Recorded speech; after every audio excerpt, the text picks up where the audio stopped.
Hello and welcome to What's in the Pipe. I'm your host, Marissa Davis, and joining us in the studio today we have G2 Senior Integrity Consultant and ILI Technical Expert Bernardo Cuervo and Kevin Wilson, SME and Asset Integrity Management.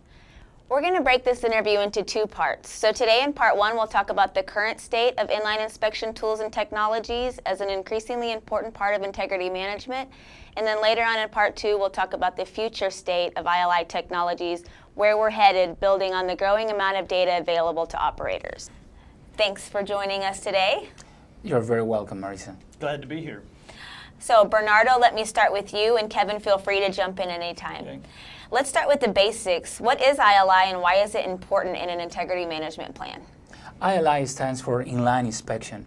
Inline inspection is the examination of a pipeline from the inside. We insert an electronic device called SmartPig into a pipeline to measure physical attributes of the pipe. We can measure the wall thickness, we can measure the internal radius, the hardness, etc. And in that way, we can look for irregularities in the pipeline. We can identify cracks, metal loss, gouges, deformations, and other anomalies. It is important for integrity management because among all the other integrity assessment methods, ILI yields the highest per mile discovery of anomalies.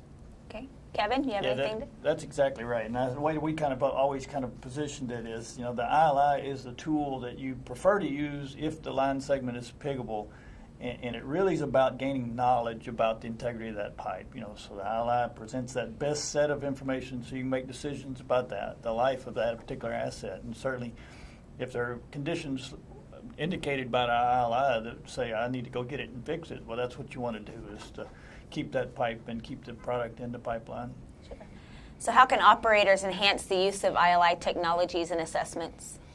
Yeah, I think that, when the vendors give the operators the ILI information, they give them a tremendous amount of data, and I think the biggest bang for the buck with all that knowledge is to spend more time understanding what the tool's trying to tell them.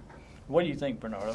Yeah, I think we can help operators of any size to combine and correlate different sets of data.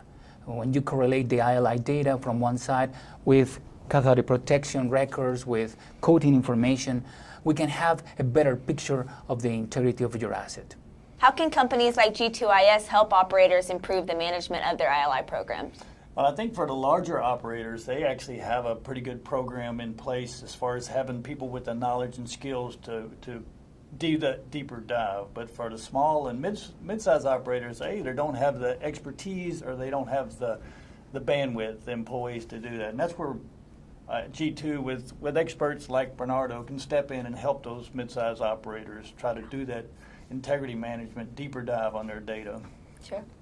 We can still optimize the use of ILI data with big operators.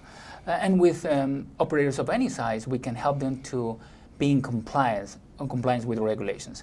Last year, FEMSA introduced 195-591, that is the inline inspection of pipelines for liquid operators. And now FEMSA requires operators to validate the veracity of the ILI data obtained.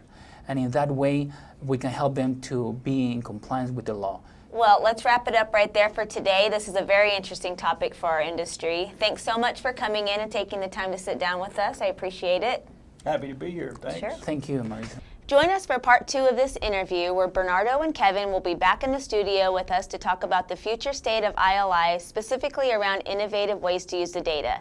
If you haven't done so, remember to subscribe to our YouTube channel and join our LinkedIn group to continue the conversation. Until next time, keep it flowing. It's under control.